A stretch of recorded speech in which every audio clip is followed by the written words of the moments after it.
Menhir Hills is quite a unique level in Rayman 2. The first time you visit it, you will meet Clark the Giant, who will tell you to go get the Elixir of Life in the Cave of Bad Dreams. So, you need to go back to the Marshes of Awakening, give the password to Jano to enter the level, beat him, not take the treasure, that's the hardest part. Then finally, get the Elixir, go back to Menhir Hills, give it to Clark, and complete the level with his help. So you can imagine that over the years, speedrunners did a lot of research to try and find a way to skip that Elixir side quest. The map became one of the most broken in the game. Like, this is where we discovered that we can fly forever with the infinite barrel glitch. We can teleport Rayman on long distances with grab location manipulation. And we can even finish the map without Clark by air swimming, but after unlocking that part of the level with the Elixir. And we can even become a shell. But we still had to go to Cave of Bad Dreams to beat Menhir Hills. Until a few weeks ago, when we finally found a way to skip all of it and save several minutes in multiple speedrun categories. So you might be wondering, why did it take so long? If the map is that broken, it shouldn't be an issue to skip it, right? Well, first, let's see exactly what we are talking about. If I'm speaking about a map rather than a level, it's because in Rayman 2 a level is split into several maps, separated by a loading screen. In Menhir Hills, the first map is where you encounter the first walking shell and the sleepy pirates. The third one is right after the Clark section to finish the level with another shell ride. And between these two, we have what's interesting to us today, Menhir Hills 2. In this map, you are supposed to do a long shell ride, then enter a building guarded by a pirate. And that triggers a cutscene. If you have the elixir, you can go further. Otherwise, the game immediately sends you back to the Hall of Doors. And that's the annoying part. Because yes, we have different ways of getting out of bounds, like infinite barrel glitch, a shell wall ride, or just a wrong grab. But if you do so, the same thing always happens. The cutscene gets triggered, and if you didn't get it Cave of Bad Dreams, you are yeeted out of the level. So the map looks rather like this. You could think it's a safety measure from devs to prevent any skip, but it doesn't even look like it. It's actually because of memory limitation, the game only loads objects close to Rayman. For example, this is what happens if I teleport Rayman and only Rayman at the end of the map and back at the start. You see the objects are only here when Rayman is in the sector.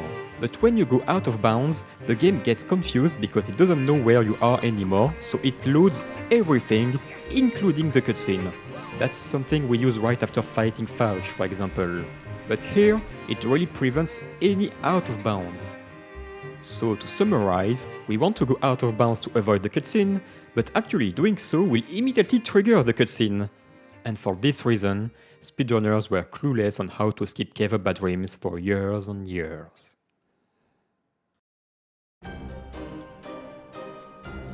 The first idea on how to get the skip emerged in 2016, when Darnok, the best speedrunner at the time, discovered another skip involving triggering a cutscene out of bounds. See, the first time we clip here we get stuck in a cutscene, but since we are falling during the cutscene, we end up dying and respawning, and if we clip again, the cutscene is gone so we can freely fly to the end of the level. So Darnok thought it could be a way to remove the cutscene in Menhir Hills as well. However, he didn't find a way to use it, so the idea was abandoned. Until 2019, when Robin started studying the trick again. And this guy, let's say he's probably the best glitch hunter for Rayman 2, he's been doing it for more than 10 years and found crazy strats that anyone would consider impossible at first. Using cheats, he was able to verify Darnok's theory. See, if we use a tool to teleport Rayman, we can make him fall long enough and get out of bounds the moment we die. Then, if we teleport Rayman out of bounds again, the cutscene is gone. However, to get a full animation like that, we need enough height, and guess what? If we try to go too high, we are considered out of bounds and trigger the cutscene again. But Robin also noticed that the cutscene doesn't get triggered when you are in a hurt animation, so we can delay it. Finally, he he understood that not only falling but any kind of death would remove the cutscene. And from there, everything has been tried. Getting out of bounds in a hurt animation then death warping, animation is just too short. Game overing instead of just death warping? Nope, doesn't work. Gliding in the air to trigger the falling animation? No, we also need downward speed to die that way. Some spots looked promising to get a hurt animation then die out of bounds, but nothing could be done with them. And what if we stay in bounds and break the cutscene with Void? No, we just get a dark cutscene. And while riding a shell? No, although it can be fun to break a pet shell with you in the cutscene.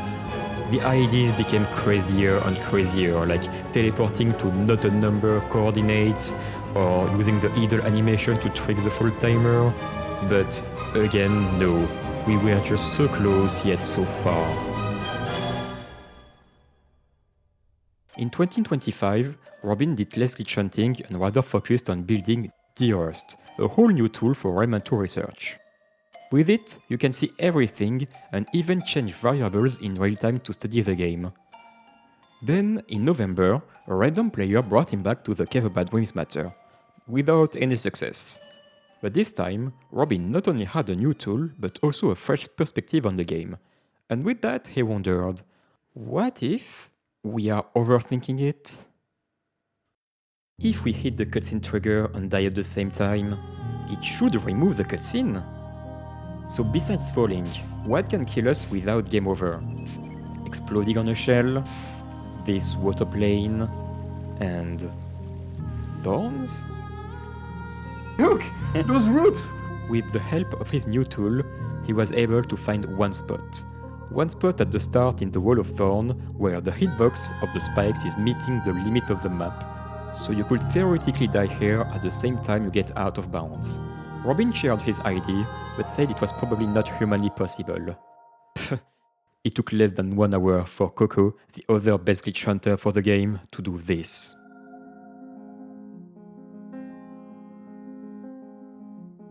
One jump to die in the thorns. But then, look what happens when he teleports in the cutscene. It's gone. This simple jump, that seems so random, was the key speedrunners were searching for years. The only issue is, you're not supposed to be here in the first place. That's why you can go out of bounds that easily. But again, Coco quickly found a way around the matter, using a new shell wall ride to go through this beautiful tree all the way to the platform. And that was it. If you can get on this platform, you can jump out of bounds and die at the same time the game triggers the cutscene. If you can do that, you can remove the cutscene. Then, you just have to get to a barrel and do this.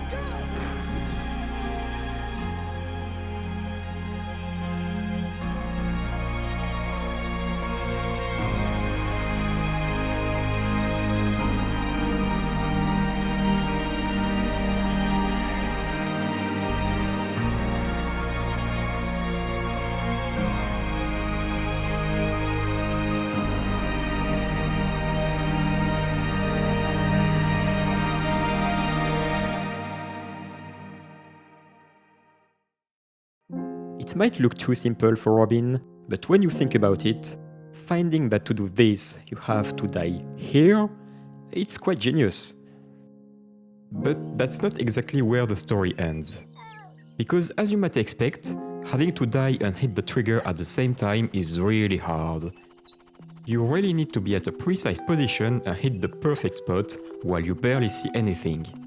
So even if it was possible in theory, having to do a blind jump, then commit to it without any confirmation that you actually removed the cutscene, only to realize that you didn't, really sounds painful.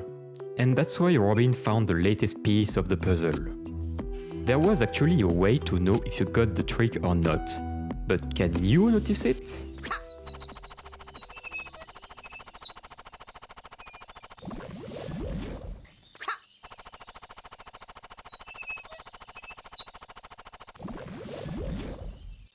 Did you get it? Otherwise, here is a clue. This is what happens if I teleport Rayman out of bounds after removing the cutscene. The shell explodes. So when we successfully go out of bounds and die at the same time, we can barely hear a shell exploding in the distance. So faintly that we actually have to put the sound volume at maximum, otherwise we can't hear it. But fortunately, the map doesn't have any music, so we can hear it. If that's not a proof that it was intended, I don't know. Anyway, thanks to that, if we don't hear it, we can try again without losing too much time. And voila, the trick was ready to be used in speedruns. Or was it? Are Rayman 2 speedrunners crazy enough to use that stupidly precise trick in a run? Well, I will let Dr. Otto, a very good runner who studied the trick a lot as soon as it got discovered, answer that question. I earlier kept on trying it, looking for a possible setup without any luck. I spent like 25 minutes, I think, before I got it. So yeah, I think we are still quite far away.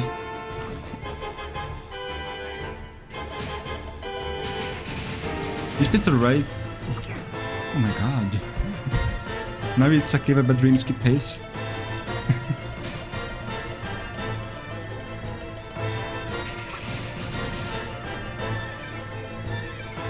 Easy. Hello, cute tree. Let's go here.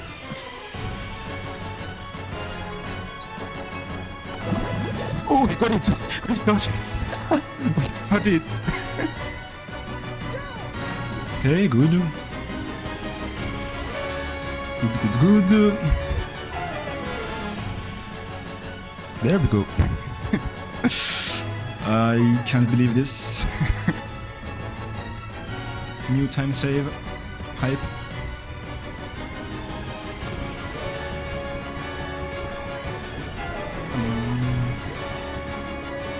Let's go.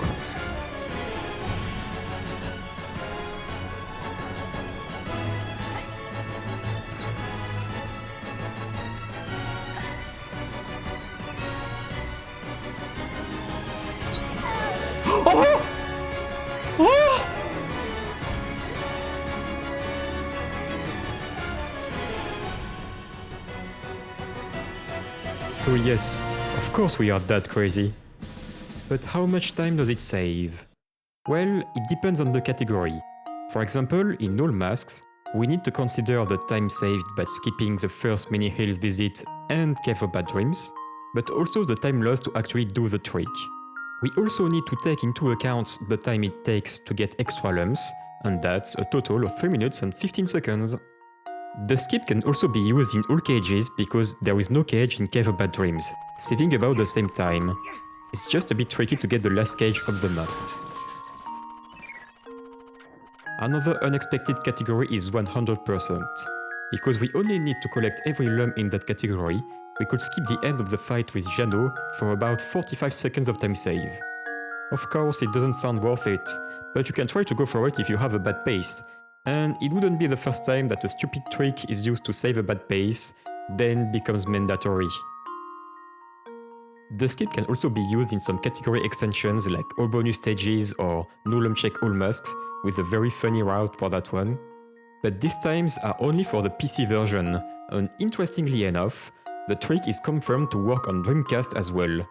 And there, it will also skip a lot of cutscenes with Jano and Clark, for a total time save of over 7 minutes in the main category. But what about the main category on PC? Well, here we already skipped Cave of Bad Dreams with early echoing caves, but lums are very important, so technically we could use the skip to get fast lums in Menhir Hills 3 and Canopy to do more skips like Rock and Lava Void. And that could save a few seconds. It's not something anyone will go for, of course, but it's fun to think that the trick is so good, it might change the theoretically best route for any percent as well. And that's it. Hopefully you understand better now why this skip is so important and how it works. Next year I will work on improving the records at least for all mass and all cages with it, and I'm really curious to see if we will find any new impossible things in the future. We got it!